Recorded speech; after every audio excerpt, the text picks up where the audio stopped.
going on, Rob? What is up, man? How you doing? Oh, I am doing well, doing well. So everybody, as you see, I am joined tonight by the Drinkin' Bros Rising Star that is Rob Fox the Third, who's also joined by the youngest member of the Or Fox family, yeah, Rob Four is here. Rory, as we call him. Rory. Yeah, what's up, man? It's almost bedtime, but Ah, I, gotcha. yeah. Courtney just ate, and it's like I emptied the dishwasher. Now she's doing the dishes. So, and then it's Oh, bedtime. Then it's bedtime for this guy, pretty much. gotcha, Yeah, gotcha. Well, the live chat is loving the baby already. right. That's all you need. Like every fucking podcast is just have a dog wandering around the desk or like Mhm. someone holding a baby. Yeah. It will. I at my last job had to do like live videos every Friday, and I like one day just decided to like hold my dog the whole time, and I did it ever since. It was like Yeah. not night and day. Like no one gives a shit about my dumb face. It was Yeah. just the dog that was like right here next to me. Yeah, yeah, you guys definitely need to maybe up the dog game in the studio. Oh, here. Oh, handing off the baby. Yeah. I know Dan needs to bring his dogs in or some shit. Yeah, yeah. Do you have a dog? Yeah, I have two dogs. I have Yeah, two tiny. I'm like Dan. I have two tiny little dogs. yeah. One's like a Shiba Inu pug mix, which is like imagine like Danny DeVito and Emily Ratajkowski like having a child that is like 50% each of them. It's like this beautiful, like really composed like animal in a Shiba Inu, and then like a fucking like genetic nightmare in a pug, like a pig, shitty little dog, adorable and sweet, but then like they Yeah, combine and it's 50-50. And then the other one's just like a super mutt. yeah. He's like the sweetest dog in the world, but um he's like Chihuahua and a bunch of other shit. It's he's just like a farm dog, like Gotcha. two tiny dogs fucked on a farm outside of Austin, Right. and he was born. Yeah, I think I've seen maybe a picture of both of them on your Instagram or something. Yeah, I noticed the one. I thought it might have been like a puggle or something like that. Yeah, he gets mistaken for a pug a lot. The pug mix does. They're like, "What is it?" And then we have to be like a pug Shiba Inu. And then the next question, which I don't understand because I've always known for a long time known what a Shiba Inu is. People are like a Shiba. What is that? Yeah, Yeah, just Google Japanese dog. yeah. My next door neighbor has two of them, and I don't know. They're almost like cats trapped in a dog's body. Oh, 100%.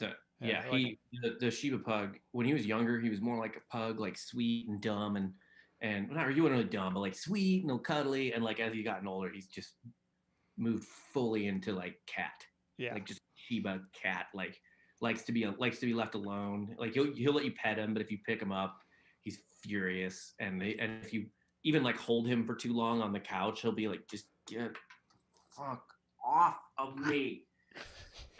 yeah, yeah. My neighbors, so like my neighbors, like backyard is kind of like above mine a little bit. So like I'll be doing yard work, and yeah, his two Shibus just sit there like totally just judging me. Like they don't Yeah, bark, they just sit there staring at me with very judgmental faces. yeah, because again, they're like perfectly composed animals, so everything else is uglier than them, like you and I included. And even though my dog's like, I think he's cute, but a lot of people are like, what the fuck is that? He still has in his mind that we all don't look as good as him. So Right. yeah, that's Right. pretty on par for a fucking Shiba. Yeah. Well, good man. Thanks for joining us tonight. I know you do this and get paid for it, and I asked you to come do the same thing and not get paid for it. Yeah, I'll shoot you my Venmo. Oh, gotcha. Yeah. You can invoice me. I'll write it Yeah, off. You know. yeah. Yeah. I don't know what your production rate is at Tetherball, but hopefully I get Yeah. some kind of discount. Yeah, But I don't know. No, it's cool. It's cool to be here. I've caught a couple of your like clips on Instagram and shit yeah, so far.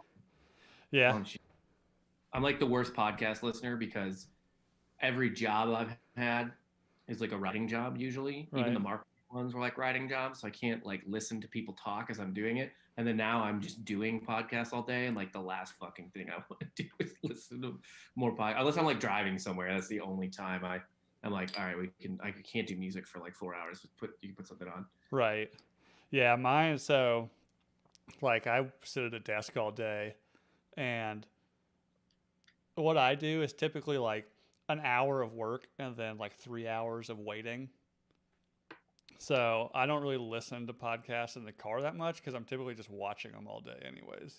Yeah, that's the way to go. Are You you know. work from home?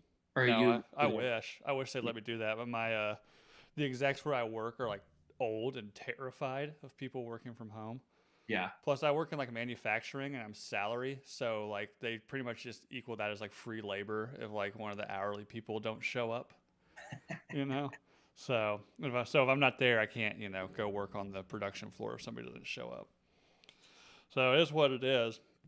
But yeah, it's awesome. It's good to talk to you face to face. It's been a while. I think Super Bowl is when we kind of first met, and Yeah. because I Yeah. Was don't that think the same you haven't been weekend? to any of the events I've been to with the guys. So No, dude, this baby's ruining my fucking life. I Like they've know. gone so much cool shit. I did get to go to the World Series. That wasn't really an event, but they've gone. But me and Dan and Brittany did go to that, even though they lost that game.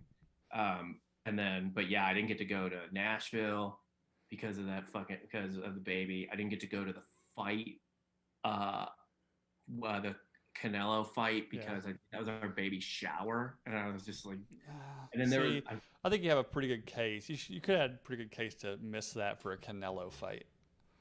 You know. Yeah, I agree. I agree. Well, it's not even the fight I care about. They're in a suite and Michael Irvin shows up. Like I don't like great. It could be two hobos. I just want to be in a suite and Yeah. hanging out with Michael Irvin and other people. Yeah. Yeah, and you missed out on a Field of Dreams. Were you like really hounding Ross to get a ticket for that one? No, but only because that one was so like insane to even try to get a ticket to. Apparently, because it's like they're like 4,000 tickets or something crazy. Yeah, something like that. There wasn't a lot, and I know what I was like. I was having lunch with Ross, and he was getting like phone calls from their ticket guy, who was just like, "Hey, I've got a guy who will pay you like $10,000 each for your tickets, like right now. Like he's got a private jet in Chicago waiting to take him there." And God Ross is damn. like, "Nah, I'm good." Yeah, I mean, if you've already paid for Yeah. them, 10K, he would have been making 10K on that, right? He would have been making like half that probably based on. I mean, those I tickets don't know. I think Dwyer maybe got the tickets. I don't know where the tickets came from, I but don't know where the tickets come from. I mean, like they do it on their site sometimes. Dan just bought the World Series tickets, like third party vendor, but when it's like shit like that, they have a just bananas back channel for tickets. yeah, I know. Like while I was there, my wife called me. I was like, "Hey, there's a guy on Facebook selling like 4 tickets for 30 grand or something."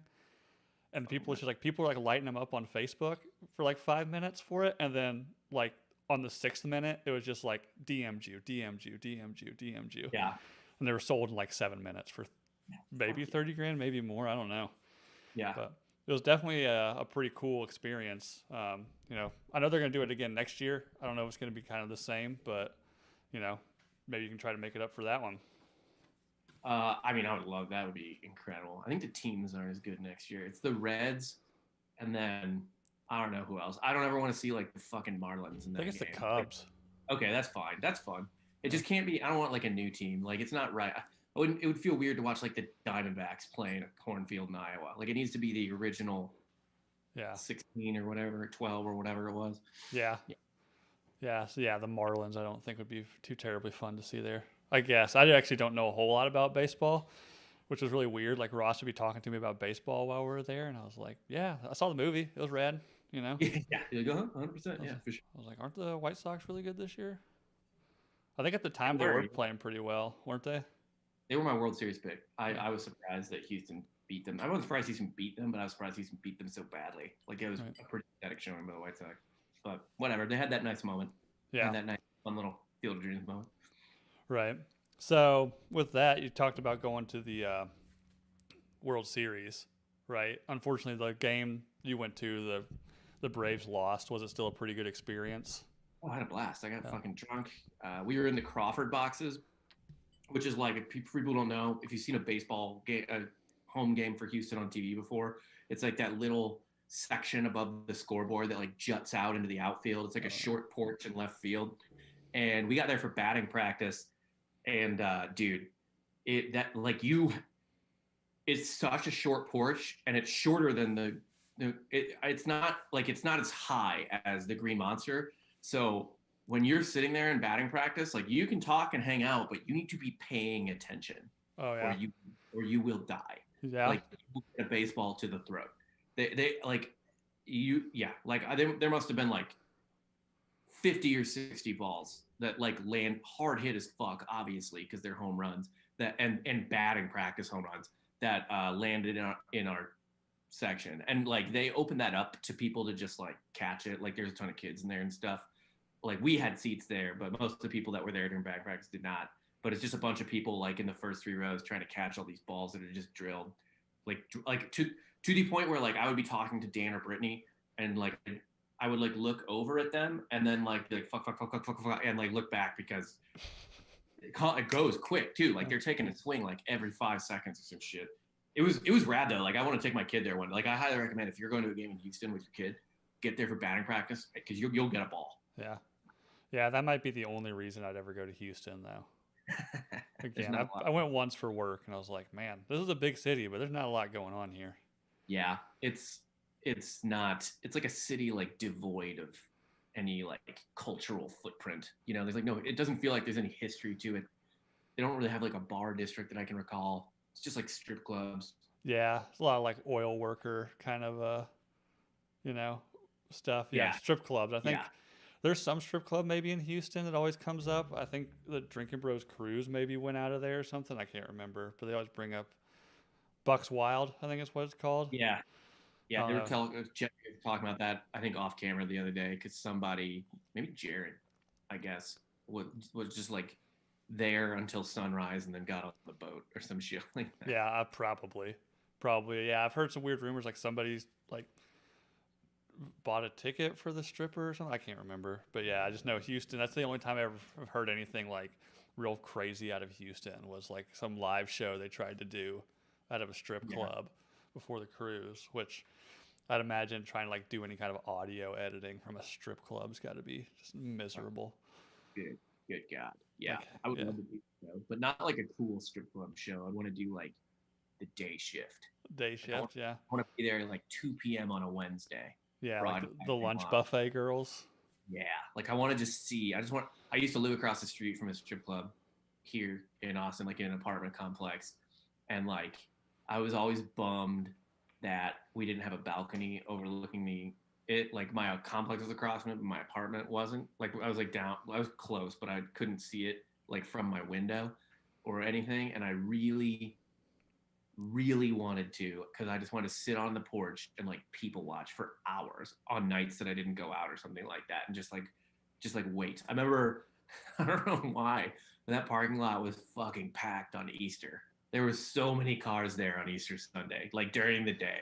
I was like, what is happening? Yeah. Jesus is not the only thing going to be risen on Easter, right?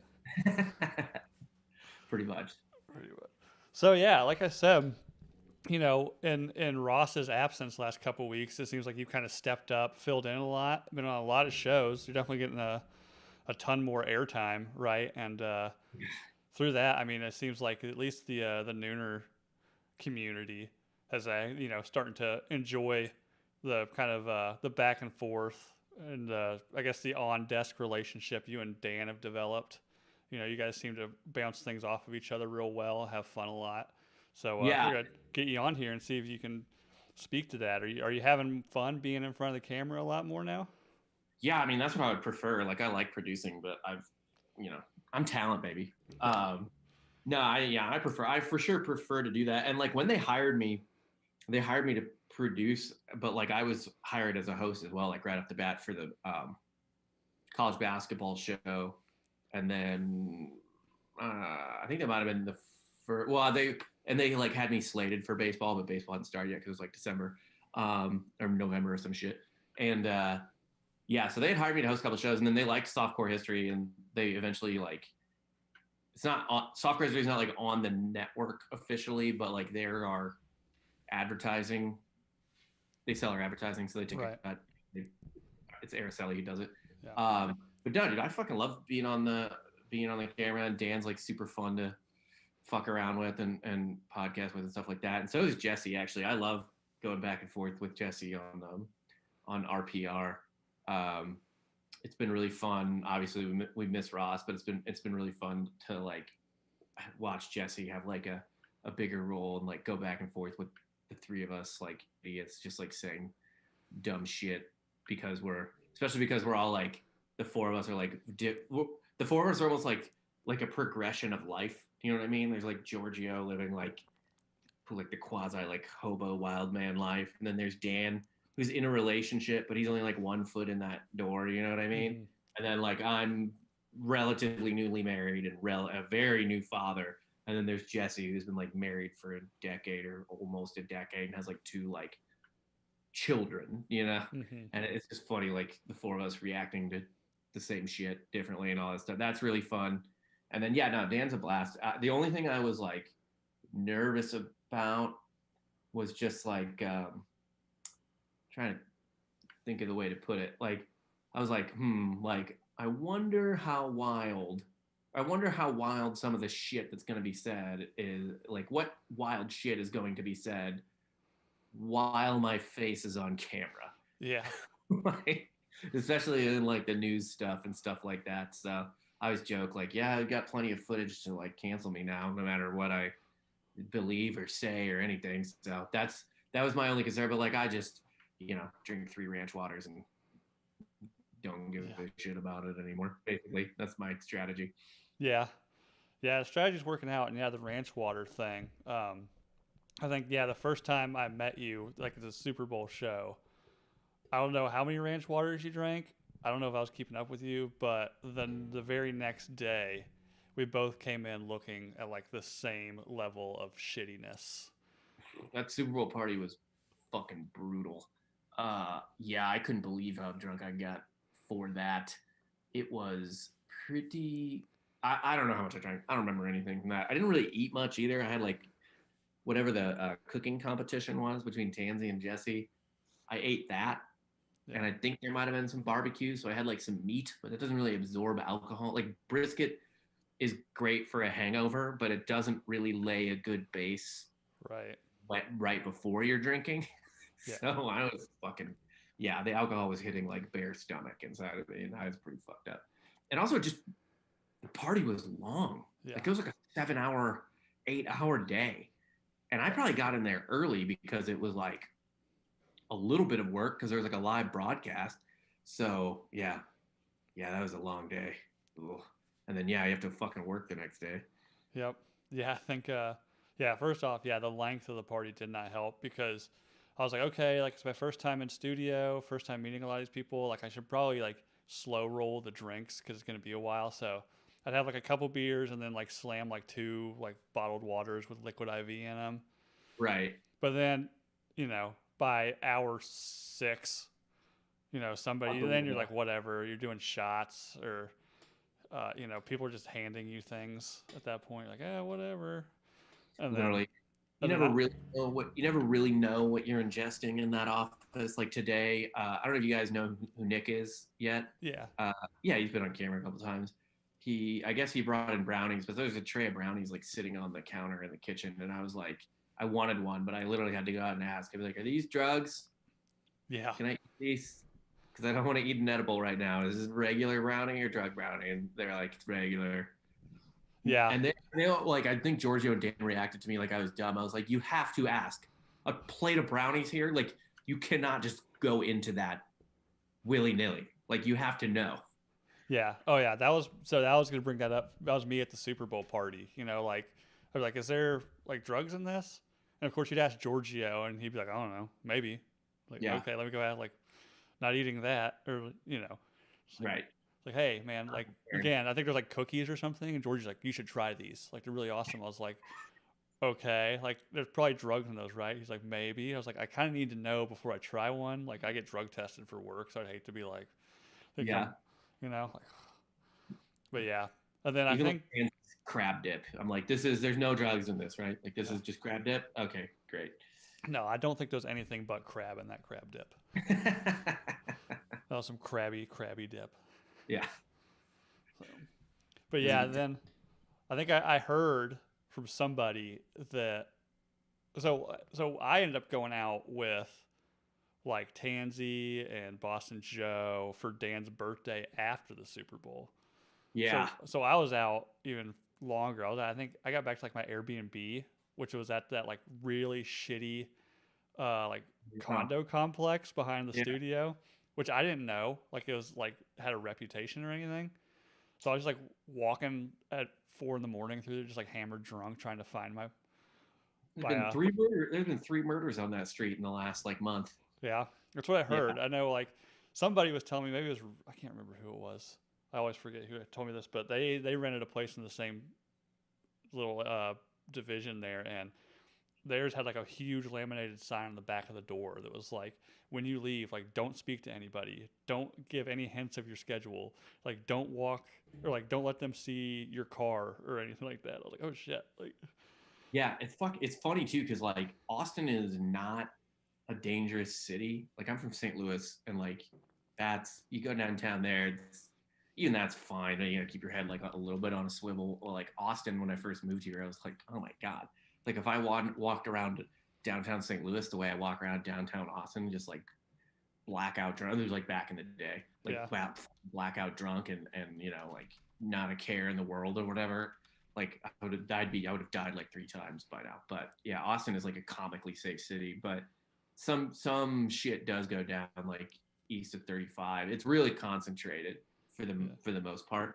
Uh, and apparently our studio is in one of the concentrated areas. yeah. Well, hopefully the new place is in a little bit safer spot. It's in it's not it's night and day. Like Yeah, it's in like it's out by Dripping Springs. Like it's out. Nothing happens out there right. ever.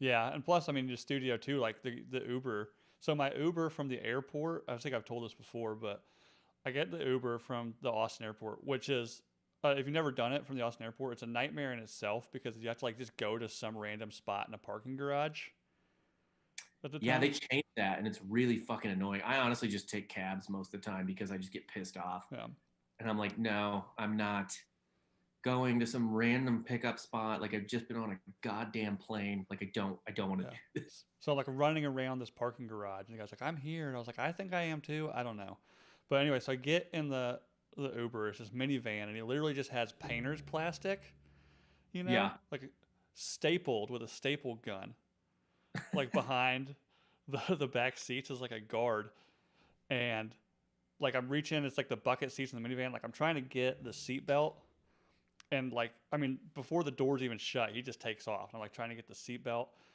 and perfect. he's like, "Oh, don't worry about the seatbelt." And I was like I'm in an Uber, like, and you've already shown some like questionable safety protocols when it comes to driving, so I think I'll get my seatbelt. And then a couple minutes later, I realized like, oh, he's listening to "Goodbye Horses," the Q Lazarus song from From Silence of the Lambs. yeah, yeah, I was yeah. like, oh, well, that's odd. It's not a Anyways, good whatever. sign. So then, like, I'm on my phone. I'm like trying to get a hold. At the time, like the only contact information I had for anybody was like Giorgio had hit me back a couple times on Instagram. So like, I'm Right. trying to get like Giorgio, like, hey, like I'm heading on my way to the studio. Like, how do I know where I'm at the right place? Whatever. So then a couple minutes later, I realize the guy has "Goodbye Horses" on repeat. That's a real red fucking flag. Yeah. So I was like, oh Lord. So yeah, then I'm just like, am I gonna have to like, yeah, tuck and roll out of this minivan on the interstate? Like, or like the second he stops at a stop sign, and he's like bolt. End up making it fine, but I get out of the car in the parking lot in front of the studio, and there's literally, like you've seen, there's nothing there that would indicate that there's a podcast studio. No, absolutely nothing. People walk up and they're like, "Whoa, what the fuck is in here? This is crazy." So I'm like, Even I, oh, so like I've got the address like on my phone. I was like, maybe like it's just like in this, like I'm walking around like up and down the block. I was like, it says it's this. It says it's this. So yeah, and I can't get a hold of Giorgio. And as I'm like trying to like just about to like do like a video thing on Instagram to try to get his contact information, like him, he comes like screaming in the parking lot in his truck and like all literally almost runs me over. So I was like, perfect. oh, he must be in the right place. And I think it was maybe like one of the first days Joel and Coop were working in the studio. Yeah, So, but yeah, that was the Uber ride in Austin was fucking weird. And then later at that night when we went out for the Super Bowl, whoever that, I don't know if you remember that like rugby player that Yandel brought. I don't remember who was. I can't. I remember Yandel being there. I don't Yeah. remember. I don't remember Well, those we all go specifics. downtown, and the guy's got like a pretty cool Tesla and shit. And we go to Sixth Street, I guess. We were gonna go to WTF, but they were Yeah. closed. So we went to some other place. And I go to walk in, and we parked right out front of this bar. And I go to walk in, and they're like, "Oh, you need a mask." I was like, "Oh shit, I don't have one." Well, so this guy that was at the party with us was just like, "I've got a mask. It's in the glove box," and he's still sitting in the car. So I go to the glove box. I was like, "Oh, can you hand me one?" He's like, "No, just get in and grab one." And I'm like, I was like, I may be pretty drunk, but I'm not drunk enough to fall for whatever you're trying to do right now. I was like, just hand me a mask. He's like, no, dude, just don't make it weird. Just get in and give me a mask. I was like, me making like you're making it weird. And he's like, dude, just get in and get a mask. And then finally, like Dan was just like, fuck face, give him a mask. What are you doing? You know. But yeah, and then I was gonna say, I heard that leaving the Super Bowl party, you were so drunk you thought Jesse's car was your Uber. Yeah, apparently, that is what happened. I don't recall that. I do recall Ross driving me home, and I had ordered an Uber, but then I just left it. I guess I don't fucking know. Yeah, so that was weird. But yeah, that happened, and no idea. Like I have no recollection of that whatsoever. Yeah. But I guess it fucking happened.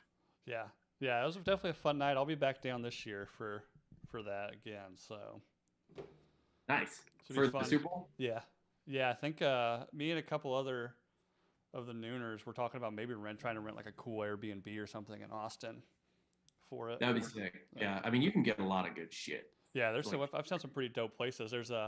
I'm trying to get if I can get like 20 people. There's some crazy ass castle on like Lake Travis. It oh was, yeah, it was like $4,000 a night or something. sounds about right. Yeah. But yeah, so I don't think that one's gonna happen. But so yeah. Anyway, so like I said, actually I realized like I haven't even really introduced you. Obviously, like anybody who's in the chats is gonna know who you are, but if anybody's listening to this audio years from now, so I'm joined by Rob Fox III, around the community. He's also known as Hot Bob. Yeah. He is a podcast writer, producer, co-host on the Softcore History podcast, and like we mentioned earlier, he does some hosting on. I mean, too many Drinking Bros shows to list, right? Ultimate point. Yeah, I'm essentially like the utility player Yeah, at ball. yeah. He's like the who's the guy from the Saints? Taysom Hill, Taysom Hill. Are you the yeah, Taysom Hill of Tetherball Academy? pretty much. Yeah. So, Hot Bob, originally from St. Louis, correct? Yeah, grew up Yeah. in St. Louis, University City for anyone from St. Louis, and then went to Mizzou for college, and then moved down here like 2 years after that, down to Austin, should say. Yeah. Case don't know. Awesome. So Yeah. what led you to go to Mizzou? Is that just kind of where people go from St. Louis? Yeah, I mean it's the state school, and I was like lazy and was like, yeah, fuck it. Like I have high school friends going there, whatever. It's just a fucking idiot, 18-year-old. Like in retrospect, because I wanted to work in entertainment and stuff like that, I should have gone to school in Los Angeles or New York, like anywhere. Like I wasn't gonna get into UCLA or anything like that, but like maybe like Loyola Marymount or even USC or something. Like USC is not really hard to get into, I don't think. It's just like, do you want to pay the tuition is really what Right. it boils down to. Or just somewhere dumb in New York, like fucking Fordham or what, I don't even know, like just some fucking school up there. I wouldn't get into NYU, and certainly not Columbia, but just somewhere up there. Like that would have been probably a more intelligent decision, but I'm not a very focused 18-year-old. So yeah, I went to Mizzou, which was a blast. I loved my fraternity there, and Mizzou sports were actually like solid near the end of my run. Like that was like the year we were ranked number one, like Chase Daniel and shit, and then made the Elite Eight the year after that in basketball. So got some good sports memories at least. And then it was just a blast. And then met my wife at Mizzou. Didn't date her at Mizzou. Dated her sorority sister at Mizzou actually. And then that's why I went to Mizzou. Basically, just a lazy idiot 18-year-old. Yeah. Yeah. Well, I think I'm going to do a show here soon, kind of, because it gets talked about a lot in the live chats lately about kind of the like being 18 and how the school systems and stuff really pressure you to make some decisions about your continuing education that I don't think should be laid in front of an 18-year-old real well, But No, definitely not. yeah, And honestly, like, yeah, I don't know. I don't know what kind of like off year or 2 years there should be. Like, the kid shouldn't like sit around and just jack off and get high with their friends for 2 years or something. But like, and I don't know if like compulsory military service or something that would be the answer either. But like, yeah, like it would be a good job. It would be a good thing to let them like grow up as an adult, like just work for like a year and then figure it out. But nobody wants to do that because they don't want to. They don't want to miss out. They don't want to be the old freshman. yeah, You know what I mean? yeah. Oh yeah, You, like you don't or want to. You don't yeah, want to rush a fraternity when you're or a sorority when you're 20, right. right? And you don't want to live in a dorm when you're 20. Like it's just so nobody does. Nobody else does it, so you don't want to do it. Basically. Yeah. Yeah, and like my thing was I wasn't even like I guess unlike some or probably like most 18-year-olds maybe really, but I kind of had an inkling of what I wanted to do, but I wasn't sure. And I knew Yeah. like so many people that were like graduated years before me that were, already, 2 years into going to like universities and state colleges and they've switched majors 60 times or transferred to different schools, Right. you know? So I'd be like, for my senior year of high school, I remember telling my like guidance counselor, I was like, I think I'm just going to go to like the community college for like 2 years and then figure that out, and then transfer Yeah. somewhere. And he like was actively trying to talk me out of that. Like I would end up, just being homeless or something if I went to a Right. community college. Maybe they get commission. I don't know. I That's feel what like I, my that's what I was thinking. My brother was like, do they get kickbacks like yeah. for having an 18-year-old go like $100,000 in debt? Like, do they get part of that like Yeah. student Right. loan interest? Pretty, Is that like their retirement plan we don't know about? dude, it wouldn't super duper surprise me. That's weird. I'm actually surprised at that. I feel like my guidance counselor would be like, "That's a great idea. That's so mature of you." But Yeah. like, they didn't say anything. And my guidance counselor certainly didn't help me with. Uh, maybe I was coy with him about it. Maybe I was like embarrassed. Maybe I sounded dumb. Maybe I thought I sounded dumb. But I'm pretty sure I just fucking told him what I wanted to do with my life. And then he was still like he was still like, "On Mizzou, okay, that's great." And like I'm not Brad Pitt, so that's. I mean, you can do it for sure, but it's easier if you just go to like where the shit happens, Yeah. and then graduate, and then you stay out there and you have connections already. It's like both my parents, like every lawyer I know, like both my parents are lawyers, and like if you go to law school near where you want to practice law, Mm-hmm. Yeah. like, you don't you don't do that all the time, but it's like massively beneficial to do so. Like Yeah. you don't go to law because like that law school is going to do a better job of teaching you that state's law. Like for instance, the Texas bar is one of the hardest bars to pass, I think, because there's all kinds of like extra shit in it, maybe like oil stuff or something like that. So you either need to go to law school in Texas, or you need to go to a law school that is really good at like certain types of like law, like oil and gas law or something like that. If you want to pass the bar here, or like it was very helpful to pass the bar here. But really, that tracks for everything. Like you should be going to school. Obviously, if you want to be a journalist, you should go to a good journalism school. That's not necessarily geographically dependent, although you might have a leg up going to Columbia or Syracuse, like around New York City, as opposed to like Mizzou, which has a great journalism school, but it's like, there's no major journalism. So like New York, you're not in New York or LA or even Atlanta where CNN is, right? Like you're just in the middle of the country. So I don't know. Yeah. Davey in the chat wants to know which house his wife is an alum of. Guessing. My wife? Yeah. Oh, she's a Kappa. Okay. Gotcha. Yeah, and you dating her sorority sister. That's how I went to high school with my wife and we knew each other. And then like I was a year out of high school maybe. Yeah, cause she was a year younger than me and she had just graduated. But I was like being very friendly with her best friend, and that's how like That's how me and my wife met. So yeah, that's a story to tell the grandkids about how I met Yeah, their right. grandmother. Like I'm banging her best friend. Cool kid with a motorcycle banging your mom's best friend, and then she showed up. So yeah, Mizzou though. I know some people like some Mizzou alums because I moved from Western North Carolina to Des Moines, Iowa about Yeah. 10 years ago. So fairly close to Mizzou, at least enough to where engineering students come this way to get some certain jobs. So Yeah, for sure. For yeah, sure. I mean, it's the Midwest. Yeah, they yeah, definitely scatter. yeah. So then after Mizzou, right? What do you do after that? Just kind of dick around for like a year and a half. Um, I graduated like 5 months after the financial crisis. Like literally, that everything crashed in like what late 2008 or something like that. I graduated May 2009. Um, so that was cool. And then so yeah, it was kind of hard to find a job. So I just like lived with my parents for a year and a half and worked like crappy like part-time office jobs or like and then like a full-time office job marketing job that like sucked ass for like a bankruptcy law firm and like blog about personal injury law and stuff like that and that was terrible.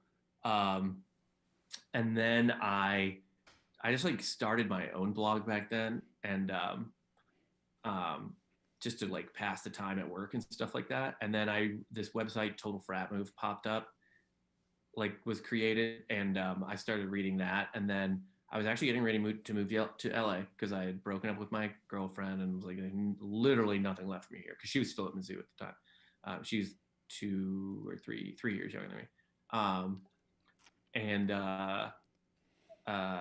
yeah, so I wanted to get like stuff on my resume, like anything for a reel or something like that. So I submitted a spec script to Total Frat Move for one of their web series or web shows or Mm-hmm. whatever. And they thought it was funny. They weren't looking for that though, but they're like, we are looking for columnists if you want to write for us. So I wrote a couple columns for them, and they liked it enough to bring me on like as a full time um, freelancer, I guess, Right. or just as a freelancer. And then I became one of the most popular columnists on the site, like pretty quickly. And within like, I was like literally my plane ticket was bought to LA, and I was going to move out there in January. So I was basically just rounding out 2011 Right. in Missouri. I was like going up, so like I was going up to Mizzou like every weekend just to fuck around and get drunk because the kids who were pledges when I was a senior were Right. now seniors and they had Gotcha. like their own house off in the middle of downtown. So me and one of my pledge brothers who was also lived in St. Louis and was kind of like middling around trying to figure out what to do. We would just go up there every weekend, like go to football games and like get fucked up, and it was a good time.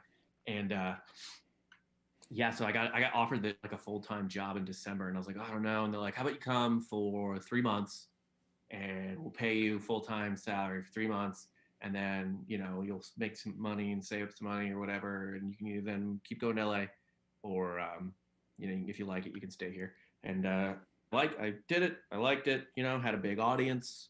It was fun. I was literally like writing for a living, and they paid me like well and stuff like that. And I didn't have a job lined up in LA. I mean, in retrospect, I probably could have just like moved out to LA and kept that job, Right. and like just like worked like wrote articles and then gone and try to do whatever else. But whatever.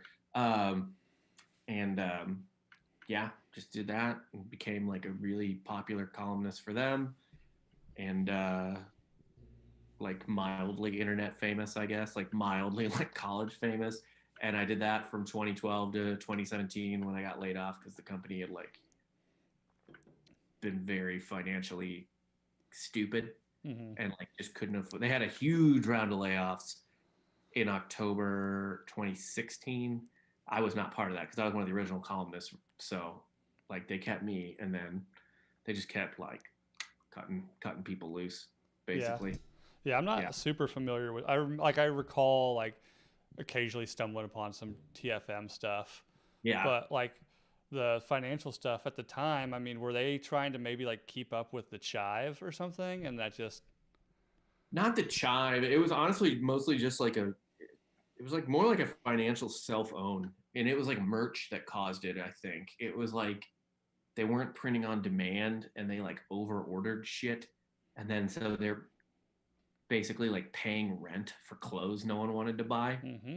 Oh yeah. And the clock just ran out on that, right? Like it was only sustainable for so long. They tried to turn around, but all behind the scenes, I didn't know this was fucking happening. I thought I had the best job in the world because at that point I was running the video department, and I was actually doing even more closely associated with what I want to do, which was like writing like film and TV. Although I do enjoy writing like short stories, and you know, I'm working on like a novel hopefully here. No one offered to write it for me, or no one offered to like, do you want to write a novel? I'm just going to work on it and try to sell it. But yeah, I loved all that shit. And I was running, I had like a really successful web series called Exec Board, still on the Total Frat Move YouTube. You can check it out. You can see slightly younger me. I look the same. Yeah, it was fucking incredible, man. It was so much fun. Like we were shooting these fun web series, and like people loved them, and we had like agents. So actually things were like coming together. We had like Hollywood agents that like represented the company, not me, but like I was the only one making fucking videos. So me and one other guy who I still work with sometimes on projects. And it was like things were going well, and then I don't know. I guess they bought too many fucking shirts. Well, yeah, it'll happen. So I dabble in the merchandising, business. I do some screen printing stuff on the side for people, and yeah, like print on demand is definitely the way to go, at least until you know exactly what your market is, and get some numbers because. Print on demand is not to get super technical. It's very it is expensive compared to buying inventory, So I think what a lot of people do is like, well, instead of paying XXX for a shirt, I can get, for this cost of one shirt, I can get 1 3/4 shirt. So why don't I just go ahead and, everybody loves my website. So I'm going to go ahead and buy 50 in each size and each color because they'll sell. And then I tell people, it's like, talk to me when you've sold like 25 shirts. Like, yeah, it's not, I got into screen printing because, well, I wanted to do podcasting. So I was like, and at the time, like I just had a kid.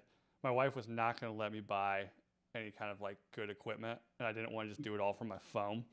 So I was like, how can I do that? I was like, I'll make a t-shirt business. Bert Koontz did it. He's good, Right. And I was like, oh yeah, it is incredibly hard to get anybody to buy your shit. Right. It is. Well, and so there's a middle period where you can do that, right? Because like you can keep it in your fucking garage or something, right? Like there is a initial period where you could pre-order stuff if you think you're gonna sell it and like keep it in your garage, or like when TFN started out, we had just had a room in the office, right? That was the fucking merch room. Yep. And then, but things just got bigger and bigger. And to be fair, like they were successful for a long time. They weren't new at it. Like Rowdy Gentleman was the name of the product. We were the ones that made back-to-back World War II champs super popular. Yeah. And then if you remember all the Reagan Bush gear you probably saw like 6 years ago, that was us. We sold all. That was all us. If you see something, there were a lot of rip-offs that came like shortly after it, but most of the stuff you saw was ours. And especially the Reagan Bush and back-to-back. Yeah. And so like we were successful at all that, but then they just like, it was more that they over diversified and they tried to make like normal t-shirts. Yeah. You know what I mean? Yeah. Like they weren't like, they tried to do like go beyond like the gimmick, and they thought they tried to sell like branded merch, like Rowdy Gentleman, like here's a Vineyard Vine shirt, right? Yeah. They tried to sell this. Yeah. Yeah, right? like a blank T-shirt with a hem tag with their logo on it or something, for $30. Yeah. No one cares about that. No one cares. And they also tried to do.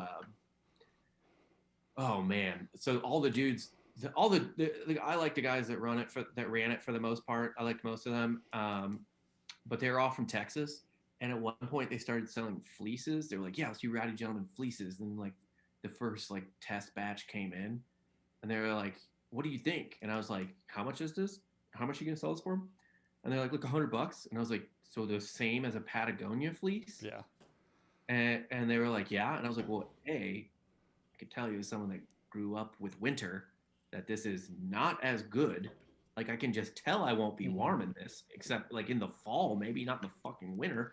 And B, if it's the same price as a Patagonia, I'm just gonna fucking get the Patagonia." Oh yeah. Yeah, I get in that. Even nice stuff that's branded. You know, like I'll see some like company I like, and they'll have like a North Face jacket, Yeah, but it's either the same price or more expensive as just going and getting one without their shit. And so I'm like, I'll just go right. get the other one. Like, Yeah, yeah.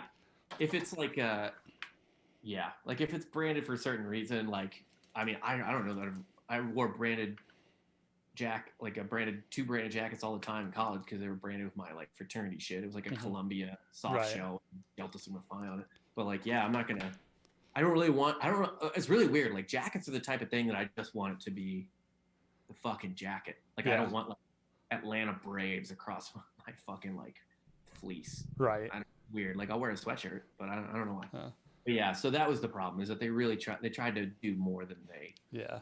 Yeah. should. So yeah, it sounds like they were doing really well within their market and Mm-hmm. thought that they could, oh, look at this success. Let's break out. And we're making, I mean, if you can do it, like if you can break out into like a merchant, like especially t-shirts, like if you can break out into that, I mean, there is tons of money to be made off of that. But yeah, if people look at that, say, oh, look how much money we're making off of, yeah, the Reagan Bush shirts.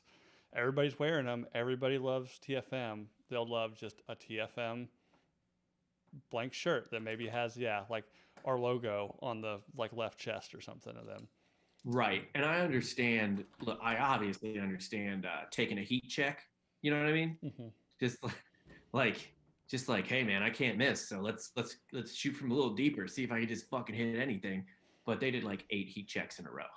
Yeah. And it caught up with them. Yeah. So Yeah. And I've seen it a lot. Like I get people like, especially like what I do, like make t-shirts and the kind of market I serve, like tax return season. Like everybody's like, I'm going to start a clothing brand. Like I'm going to order $5,000 worth of shirts. I was like, maybe let's start with like 700 or 800 and see how those move, you know? yeah.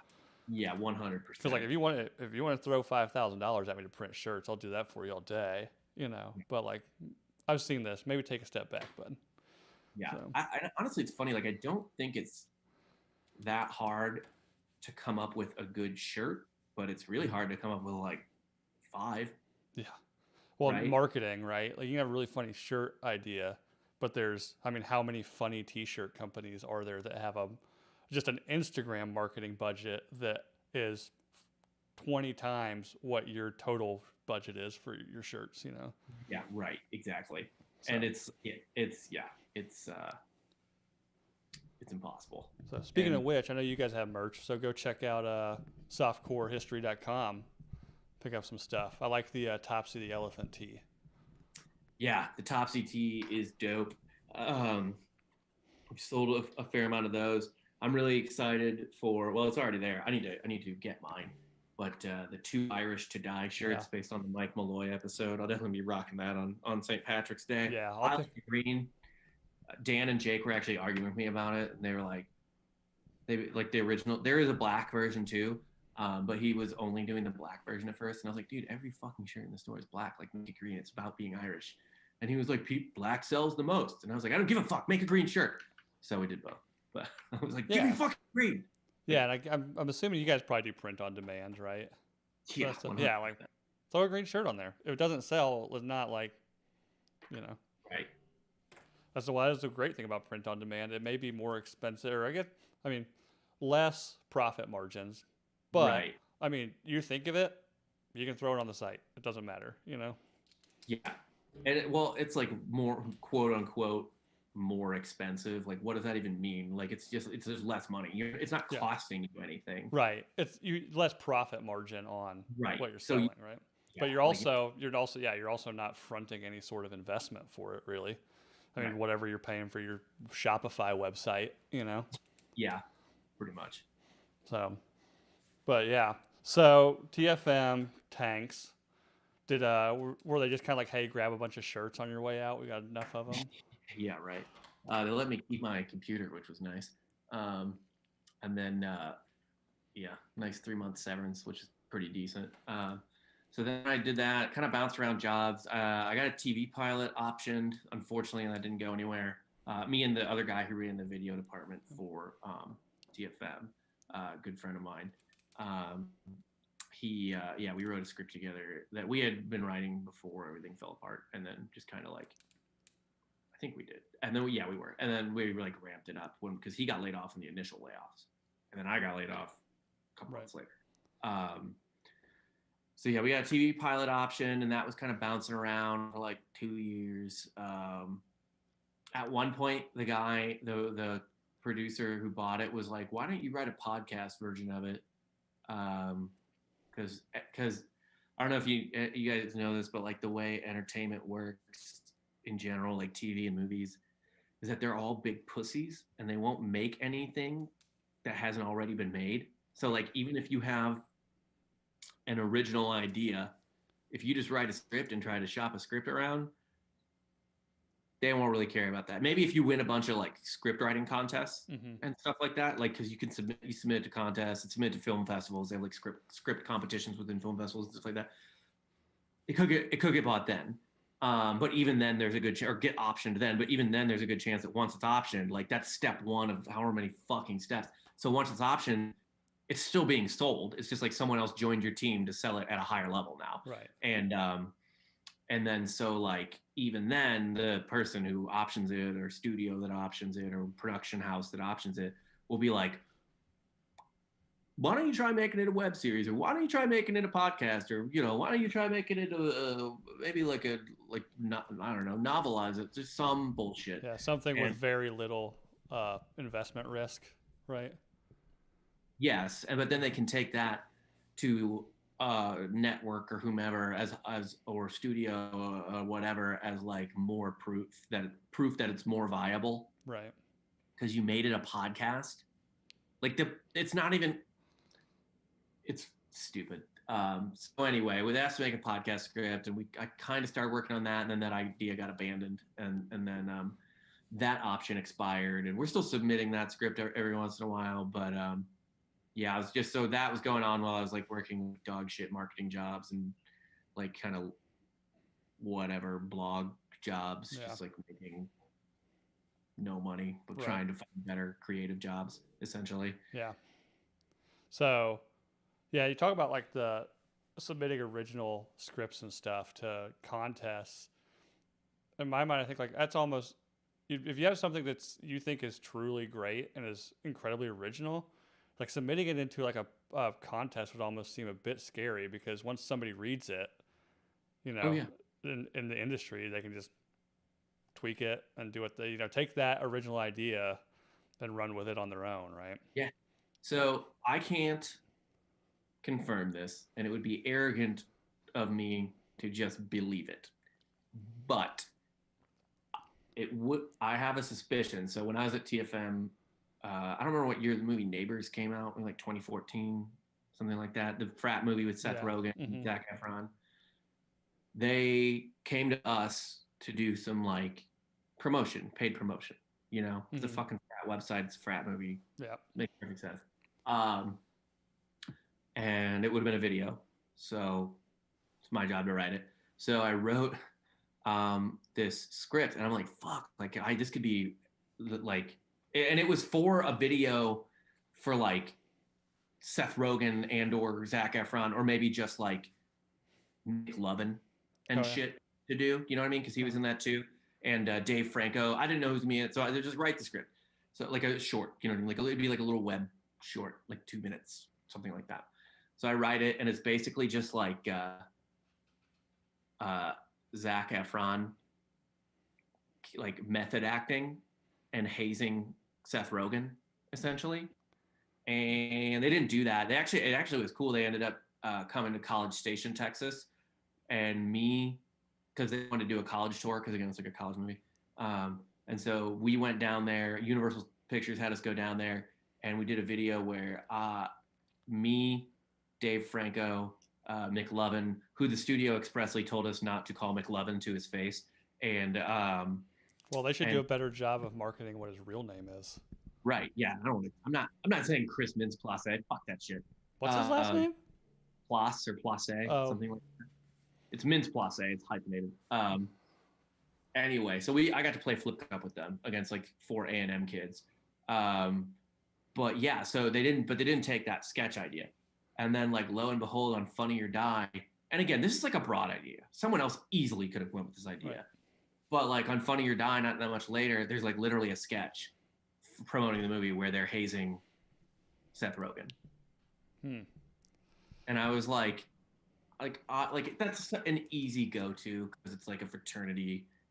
That's fine. But I was like, I did write that and send it to them. Like someone in their marketing team saw that, and then this came out. It could be totally unconnected. I'm obviously not the only one that would come up with that idea.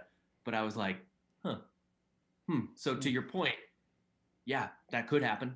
Yeah. So someone could or someone could like see your script and like 3/4 of your idea or half of your idea and run with that and then add their own shit in. You know what I mean? Right. Which is probably what would happen to your script anyway between someone reading it and it making it to screen. So. Right. Well, you won't say I will. I'm pretty sure they stole your script. So we'll make sure I'll weaponize whatever following I have, and which is the Nooners. We'll make sure they feel the pain because you heard it on here. They stole Rob Fox's script idea. Bastards. No writing credit for it. Oh, yep. So you're doing some marketing jobs, things that I'm pretty sure you're just staring at a cubicle wall, contemplating life most of the day, right? Pretty much. That's certainly the only job I've ever had in my life where listening to podcasts was a viable option. Yeah. Because I wasn't doing anything. I honestly would I would just do nothing for so much of the day. And then there'd be certain times the NCAA tournament would be on. So I'd on something and I'm like, well, that's what I'm doing for this week. But yeah. Oh yeah. I think, even the whole COVID thing, working from home, I think kind of proved how unproductive people in offices really are because everybody's working from home, but productivity is going up. I was like, yeah, because they aren't spending 3/4 of their day just bullshitting. Yeah. Right. They treat work like homework at that point. When I was working from home, when I had to for a couple of weeks, what do I got to do today? Cool. Boom. I got it all done as quickly as possible in the morning so I can go do whatever I can do after that. Yeah, literally. You can just get it all done. And also you don't have X amount of energy sucked out of you off the bat because you're driving somewhere. You're in some shitty commute in the morning or something like that.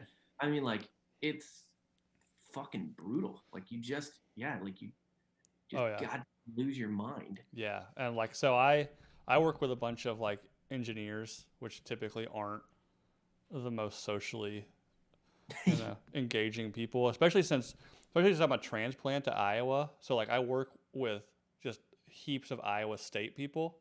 Right. So since I'm not one of them, they're not they don't openly mock me or anything, but I'm not getting invited to the barbecues for football games, Right.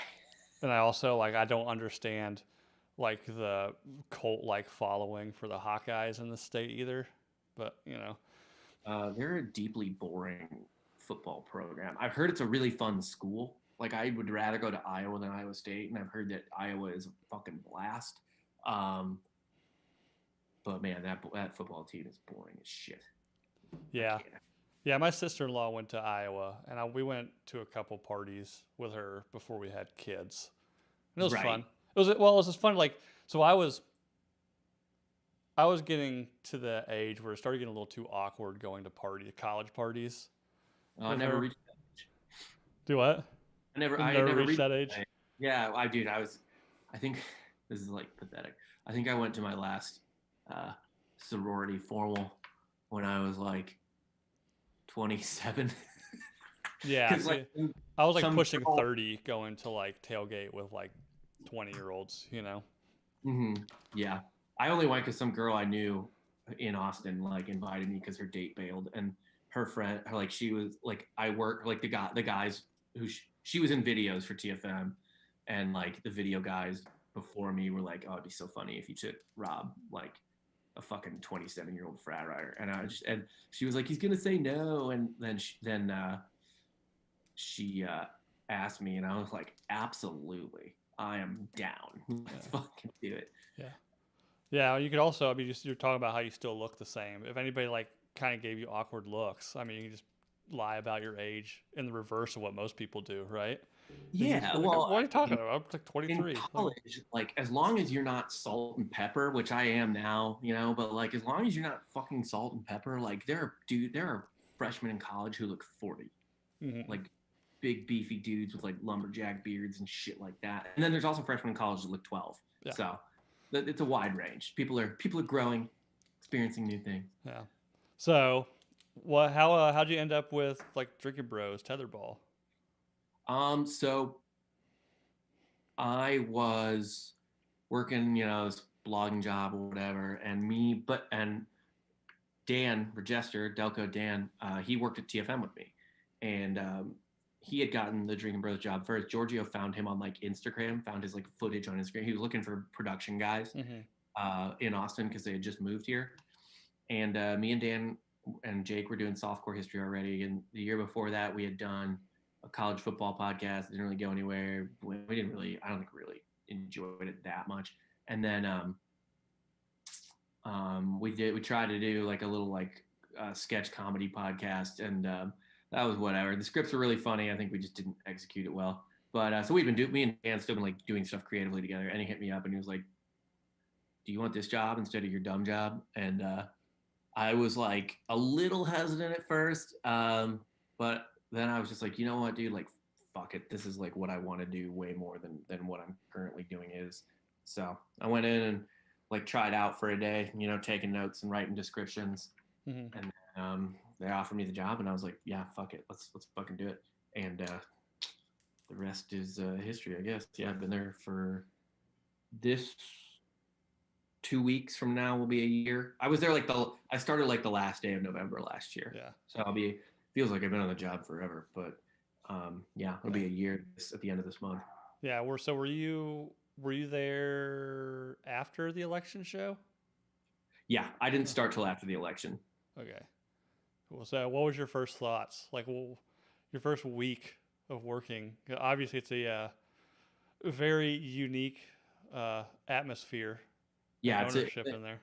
It's an aggressive environment. I think the first thing Dan Holloway said to me was, "Who the fuck are you?" And then he immediately described how he would like to kill himself. And then he was looking. I was sitting there. He's like, "What? Who the fuck is he?" He's fucking trying to work here. Okay, and just immediately looked me up online. Looked at my like LinkedIn or what my like not very updated LinkedIn or whatever. What the fuck is Grandex, which was like TFM's parent company, which is very aggressive. And I was like, God damn, dude. Like Ross was a lot more chill. But it's funny. It's hilarious now, like knowing Dan. But I was like, okay, yeah.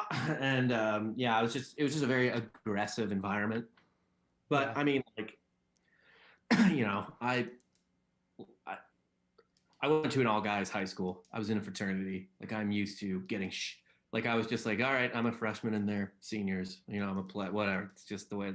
Back to that, I guess, for now. Like I just immediately reverted to that mindset. So it was not a difficult adjustment. Right. And the only thing I was even remotely concerned about is that like I don't care that it like I'm not liberal or conservative, and I don't care if I work for a liberal or conservative place. The only thing I was concerned about was like, this is conservative, right? This isn't like Alex Jones, right? Like we're staying like relatively in the lines here. and their like first show was pretty like I was watching that and I was like, yeah, this all makes sense. Yeah, I agree with like 60 or 7% of what you said. That's fine. Perfect. We're good. Yeah. It's nothing like Alex Jones until they have Alex Jones on. Right. Yeah. Then it's a different story. But but yeah, no, that was my only like even remote concern. Because I think Dan Regester had given me like some like vague idea of what it was like politically and like didn't do a good job describing it. And I was like, all right, I might need to listen to a little of this before but then I listened to it and I was like, oh, this is fine. Like this isn't like it's aggressive, but it's not not like it's not crazy, it's not racist or anything like that. So it's like whatever. That's all I care about.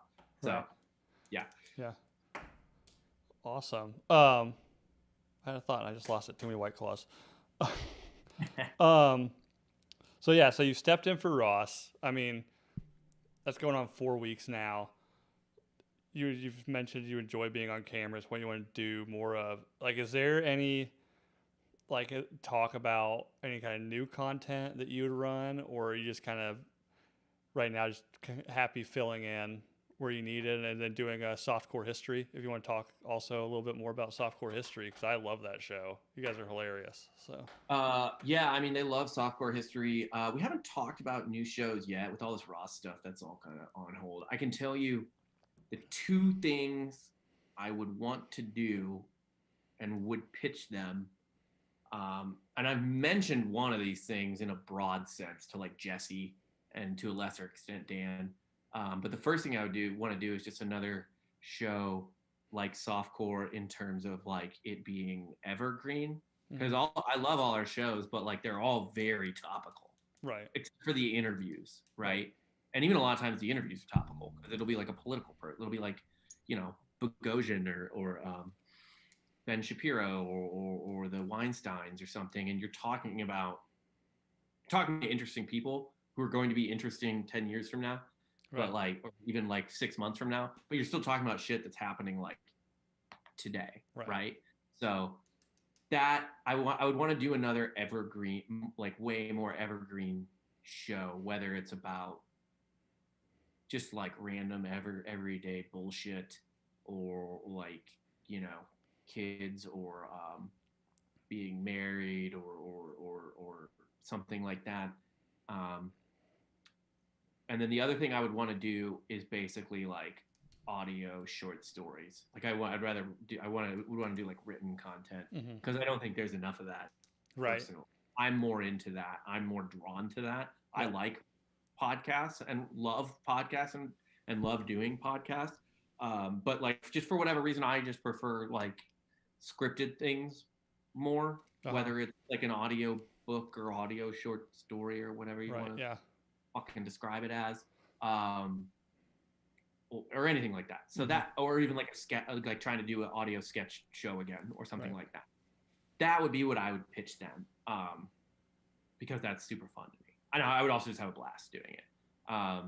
Those are the things I would want to do. But yeah, in terms of softcore, I think we might be talking about doing a Patreon and going up to 2 shows a week plus other random content potentially. But that's like those are just the beginning thoughts. Dan has pitched just like doing a second show a week and putting that behind a Patreon wall. And I'd be like down with that, but I don't think that's enough content to ask people to pay for, just like one extra show. So I'd want to do something else there, whatever that may be. But right now we're just kind of riding out the year on Softcore. And that's super fun. I love doing that show because it's so fucking evergreen and so fun. I mean, we'll make topical jokes, like jokes in the moment. Like we got a review saying we're anti-Semitic because we were making fake for Israel, for the Israel-Palestine stuff or whatever. Although that's kind of evergreen. That's like 2,000 years. You can just pick a random year 20 years from now, and they'll still be evergreen. It's fine.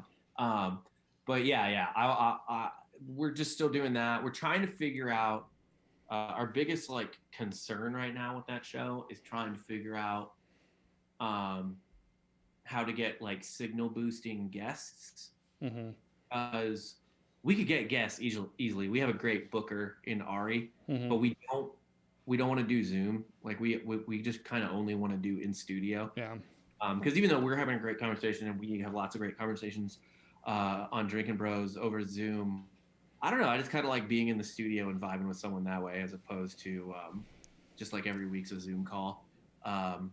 Because we have a million cool guests on Drinkin', like a just insane lineup. But like, I don't know. It's always over Zoom, which still fun to talk to those people, but it's like it sucks.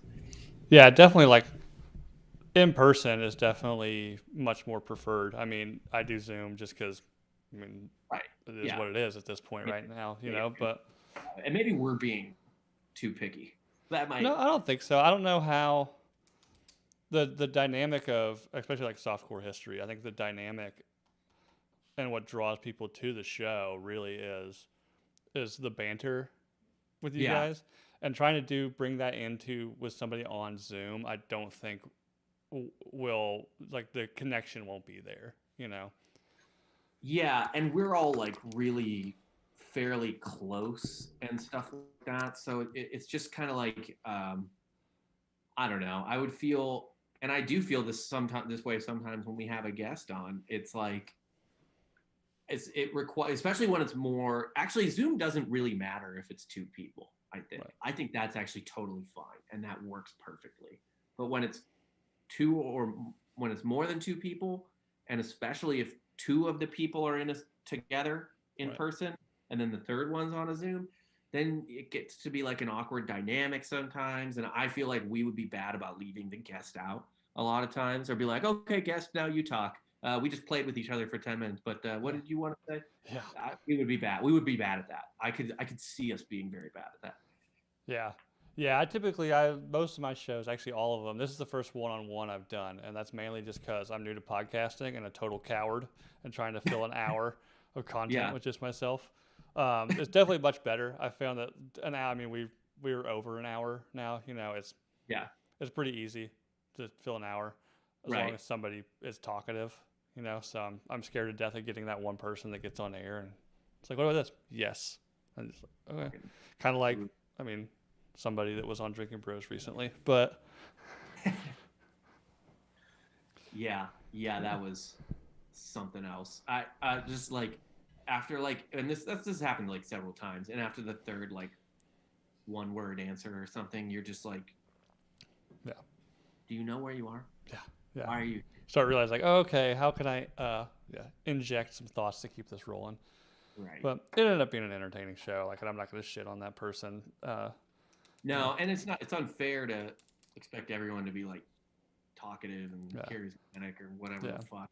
A lot of people freeze the fuck up on camera too. It's crazy. Yeah. And I mean, there's a lot of times where even I'll be like, man, I'm not fucking feeling it today. I'm anxious, and I'll just be like, well, gonna have to crack a beer. Just gonna have to do it. Yep. Yeah, and it's fine. Like I said, it was an entertaining show, and it happens. That person actually, for some random reason, I don't know, it was just maybe they saw that I get stuff reposted a lot on your guys' stories, like reached out to me personally and asked about it, and I was like, hey, like, it's fine.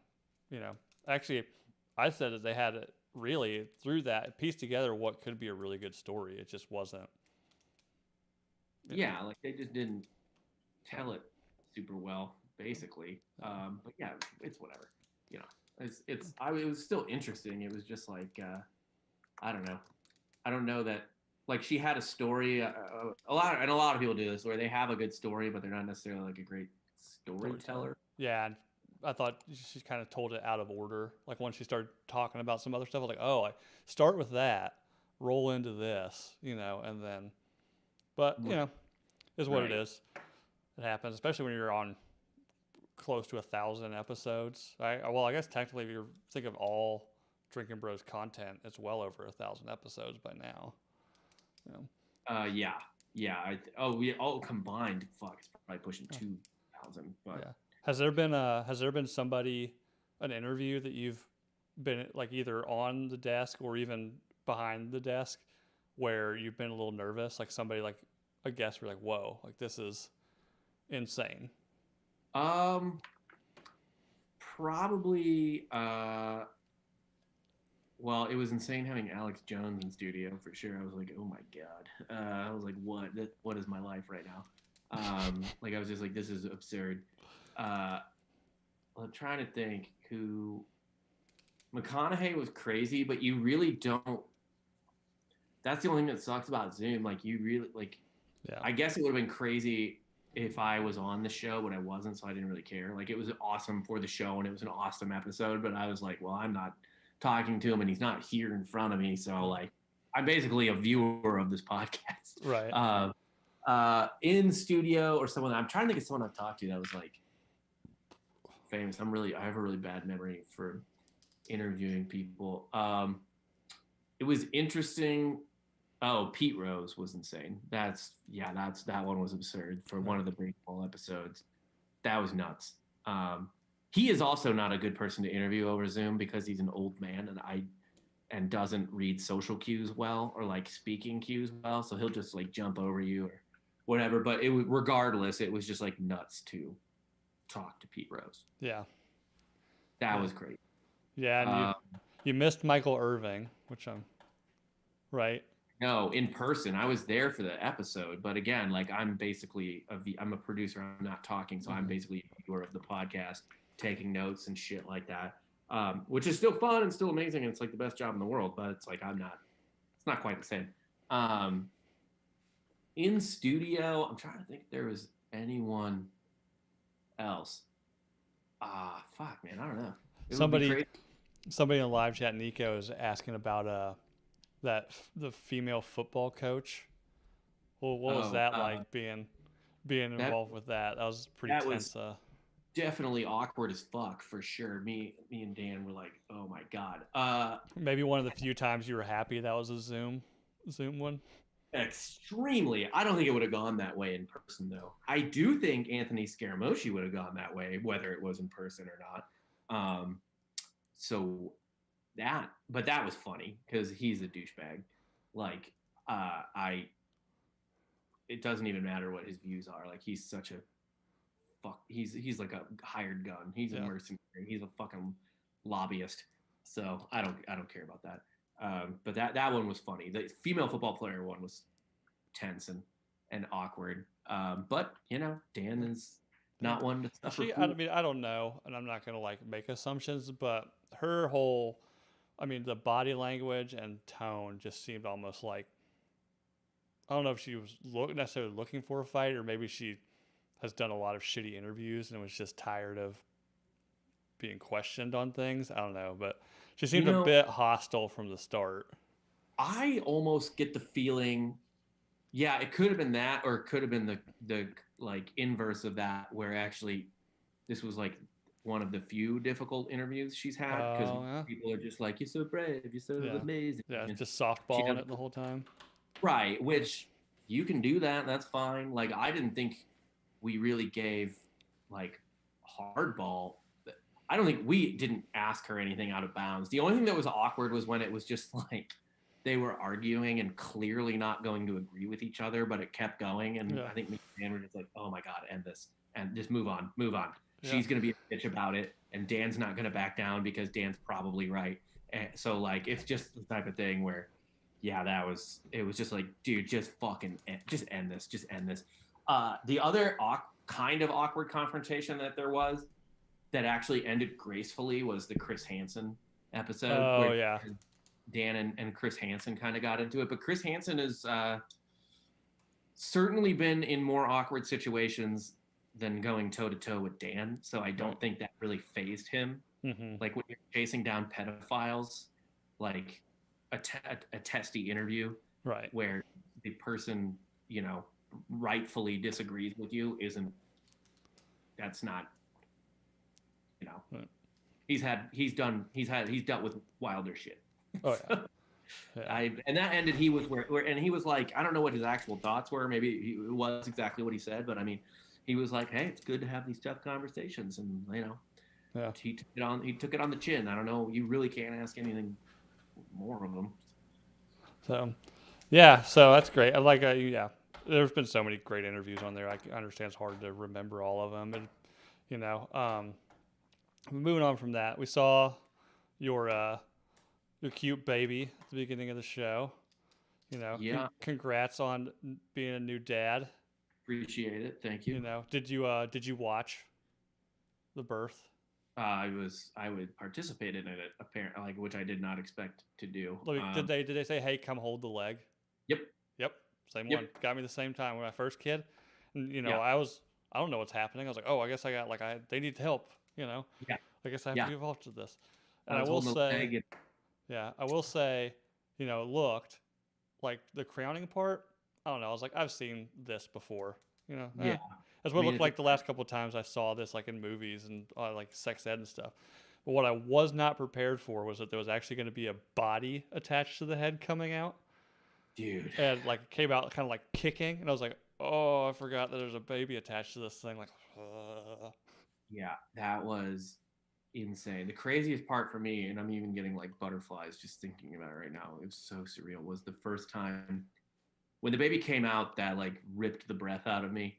But the first craziest thing I saw was when they were basically digging around in my wife, and like I couldn't see anything for the longest time, and I was like just my wife's like vagina, but like then they kind of like went in there a little bit, Yeah.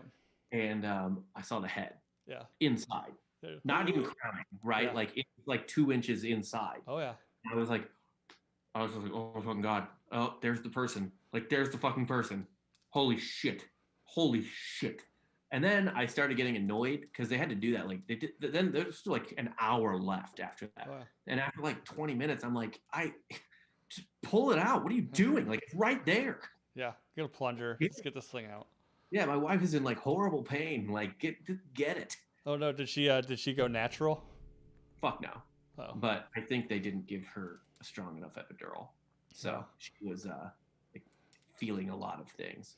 Yeah. Yeah. My wife was high as a kite for both of them. Yeah. She's like, I felt pressure. It almost felt like I was just taking a really big poop. Yeah. That's what my wife said, but without any. It was basically like, but she felt everything. Oh, So brutal. yeah, so she was like, it wore. She was like, I don't know if it wore off, or they just didn't give me enough. But yeah, it was not ideal. Yeah. So, but I think everything. Birth went well. Everybody was fine afterwards, and Yeah, everyone was good. He had like a little like neck issue, so he's been going to physical therapy for that. But that's like basically fixed now. It was because he got suctioned out. oh, okay, yeah. You know what I mean? They put the little fucking cup Yeah. on him to get him all the way out, and that like made his neck tense. And so we had to like he's got to do like Yeah, stretch. my youngest, my 2-year-old, we had to do that after. Yeah. So Which it wasn't because of that. It was because like when he would lay in one direction all the time or something. And yeah. but yeah, pretty common, you know. So have you immediately started picking up any like dadisms? Like do you sense when like somebody touches the thermostat? No, not yet. I mean, I'm like probably cheesier than I was before, but that's about it so far. I'm definitely not like a psycho about my lawn or anything like cool like that yet. I don't even like, I'm in between grills right now, so I don't even get to do like dad grilling. Because my father-in-law, man. yeah, well, my father-in-law wants to get. We're building a house out in Dripping Springs, and my father-in-law, and that will probably be in there in like May. My father-in-law wants to get me a green egg for the new house, so I can grill for him when he comes. So my current grill, I like lost the grill cover for, and then like this winter and spring basically just like wrecked it. It wasn't like fancy or anything. Right. It was like a propane grill that like you could grill burgers and brats and shit on, but like it was like a tailgating grill that you can like fold up and take you. And I think got so fucking hot, so fucking fast that like you couldn't even really cook like steaks on it and shit. Like not if you wanted it rare anyway. Right. So it was good for like cooking like chicken or like and like burgers and turkey burgers and like grilling veggies and stuff like that. But it wasn't. It was good for like really low level grilling. Right? Like you couldn't do anything complicated on it. Yeah. Well, like I said, I think when you guys move into this new house, that's when the lawn shit's gonna start probably. Right. Yeah. That's when I'm gonna get fully fucking nuts. And the thermostat, right? Because it's gonna be new house, right? I know we've talked about building a house before, and it just seems like such a nightmare to me that we've avoided it. But like you were saying, I think I've heard you say like every time, like, oh, can we do this instead of this? Like, well, that's an upgrade, right? Oh, everything. And like the like basic bitch shit is just awful. Like if you want to live in like the tackiest house, they took us into a house in one of the neighborhoods that had like very few upgrades, and it was basically like a nice looking but cheap, like a new apartment complex that like looks nice in the apartments, but they've very clearly used the cheapest shit possible. Oh yeah. Yeah, it was like that. Yeah. And like, and it was just like, and I get if people can't afford certain stuff because like even like at most of the places, the baseline stuff isn't even like wood; it's like carpet at a lot of it. Yeah. And like, yeah. So you don't even get like if and you're it's probably that like the first nice apartment you ever move into, that kind of carpet. Yep. Where it's nice for when you're like 21 and you're like, oh man, I got this super nice apartment now. I'm an adult. You know, Yeah. I'm getting new furniture from IKEA. Mom's taking me to IKEA, getting some furniture for me, kind of thing. You know, that's probably the carpet in there. Yeah, literally. And it's like you're not even lucky enough for like the basic, because there's some place our friends built a house in Round Rock, and I guess their baseline option, one of their baseline options was like tile that looked like wood. Yeah. And I actually like that stuff because it keeps the house cold in Yeah. Texas. Pretty useful. Yeah, I have it in my kitchen.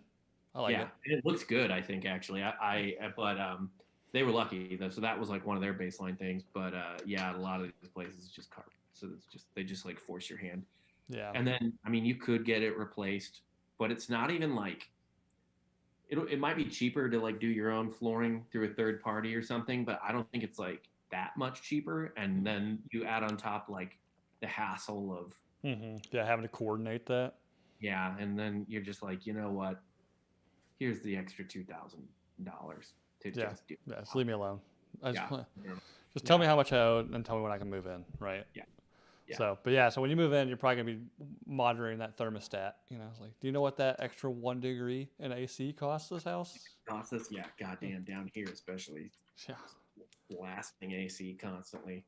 So, all right. Well, we'll get this wrapped up. Let you get out of here. I was gonna ask though, what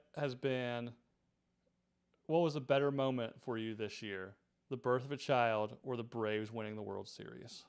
Dude, I'm gonna probably have like 2 or 3 kids. I might only get one more World Series for the rest of my life. It's obviously the World Series. Yeah, see, you totally stole my line for that. I had ready for that. If you're gonna say birth of a child, or like your wife will get mad at you, like you can have more kids, or the Braves gonna have another World Series. Right. You know? Right. I'll tell you what. If the Braves, they have a really young core. Like this should be the beginning of some sort of like mini dynasty, hopefully. So if they go full dynasty, they win like 2 more World Series over the course of the next like 5 or 6 years. Maybe I will, retcon that answer, retroactively like change that answer. But for now, I mean, it's the Braves. Come on. Yeah. I've known the Braves longer. Yeah. Well, congratulations on both, by the way. And yeah, so definitely have plans to come down to Austin. Even though I'm not a needle mover, I'll definitely love to at least just sit in for the Softcore episode if I'm there. Yeah, for sure. For sure, man. Just let me know when you're here. We'll have you on. I don't give a fuck. Yeah. Yeah. Well, I've sent Jake a couple things like, conspiratorial, like Nazi haunted SS headquarters stuff, because I know he's into that kind of shit. So, yeah, but I'll definitely reach out and, yeah, we'll see. I will say maybe I won't get as drunk this year, but that's probably a lie. Yeah. You know? Yeah. So we'll see. But again, man, thanks for coming on. You know, I know when you've been at the studio all day doing an amateur podcast, probably a hard sell for the wife, but it's all good. Definitely appreciate it. And so yeah, everybody knows the drill by now. Obviously, if you're watching right now, like, subscribe, hit the ding button on YouTube. Go out to iTunes. You know, like Rob can probably tell you more than I can. That's what people look at, right? Is the iTunes ratings and reviews. So definitely go rate and review on iTunes. And I don't think there's going to be a show next week. I tried to figure out how to do it with Thanksgiving, and I think it's just going to be easier to just use that week off to schedule and get some people on here. So yeah, so everybody have a great Thanksgiving. Eat too much, watch probably what's going to be terrible football games. I don't know. Isn't it always like the Lions? Yeah, I usually end up watching the college the Cowboys game. and Lions, right? Who always play on? Yeah, they don't play each other, but they always play. Cowboys are good this year, I guess. I don't know who they play on that game, though. If it's like the fucking Washington or something, it's going to be awful. Or the Giants or the Eagles. The whole division sucks. I always watch the college games because UT plays on Thanksgiving every year, and then the Egg Bowl, Mississippi State. So I usually go with that over whatever shitty. Although they did add a third NFL game, and that one's usually better. The NBC has a game on Thanksgiving now, too, and that one's usually like some sort of confidence. Is that one? Do they do that one at night or do they do it earlier? I can't remember. I think they do a night game. Yeah. So I think they actually did finally add like a decent game. So, well, awesome, man. Again, thanks for coming on. It was really great to get some more. You're kind of since you've been on the booth or in behind the desk now a lot more over the last couple of weeks. People have been pretty interested and know a little bit more about you. So that was awesome. So thanks again, and everybody's telling me to wrap it